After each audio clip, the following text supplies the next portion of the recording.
We have our vehicles in the name of the foundation with no standard plate. We were stopped, given a ticket for no registration, and we removed the vehicle. We moved the vehicle. They were going to tow it. We had to tow it home. We were just not far enough along. We ended up registering all vehicles in the foundation name. Did we make a mistake? Yes. We don't ever say to remove the license plates or stop paying on the registration because of that right there. Unless you're going to go get the MSO on all vehicles and do a notice to the state and with a fee schedule on your property, and truly have gone through and finished your DMV, removed yourself from the driver's license completely, not where you have a license, still, even though you're removing the element of the agreement with our forms. I operate, there might come a time, Rick, where we have to do this, but I operate in a fashion that removes the element of the agreement for the living man or woman and keeps the agreement quasi in place for the registered organization. I know a lot of people are like, what does that mean? You got to understand contract law, trust law, and understand that all of these original applications for the DMV, for the registration for your vehicle, all of these are single-sided trust agreements.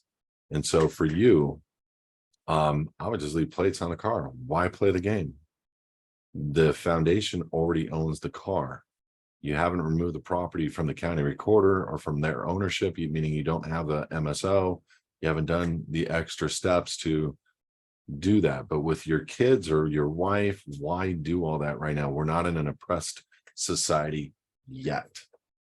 And so there might come a time where you would have to get the MSO on that. There might come a time where you need to take some extra steps. But the reality is, put the plates back on the car, get the registration in your hand, get it paid for and current, and don't play the sovereign citizen games, because that is a contracted vehicle to the state of which they have full control and authority over. That's why we don't play those games. But the MSO, which is direct from the manufacturer, is title. Then they can't touch that. And if you're unlicensed, there's all kinds of Title 18 that you can freely travel in a vehicle, or vehicle's a registered motor vehicle. You can freely travel in a car or conveyance, or call it whatever you want, without a license. Do I want to take that risk? I do on my motorcycle all the time, but I ride it once every 3 months. Do I want to do it on my day-to-day vehicles? Probably not. But if they tell me I need to do something where I have to take something before I get my registration updated, guess what's going to happen? I'm going to get the MSO, I do the registration, and move on.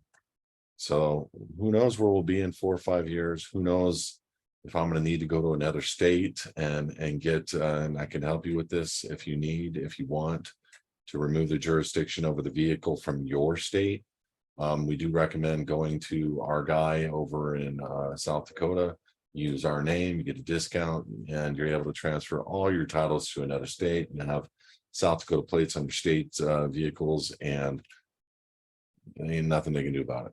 And when or if a cop ever pulls you over, you do have an address in South Dakota, and they start asking questions, and we don't answer questions respectfully. Can I just get my ticket, move on? Thank you, officer. Appreciate your time. I got to get my wife. I got to get my kids going. I got to do this. Got to do that.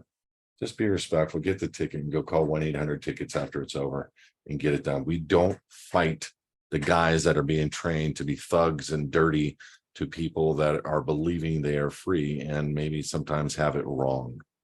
And not saying you had it wrong, but if there's no MSO in your hand and you haven't removed the property, meaning the vehicle, from the state, then they own that vehicle, and there's guidelines that if you want to rent their vehicle on a day pass, that you got to keep a license and keep it registered. And that's where the statute and code comes in, and that's where we fail for a lack of knowledge. Hope that helps, Rick.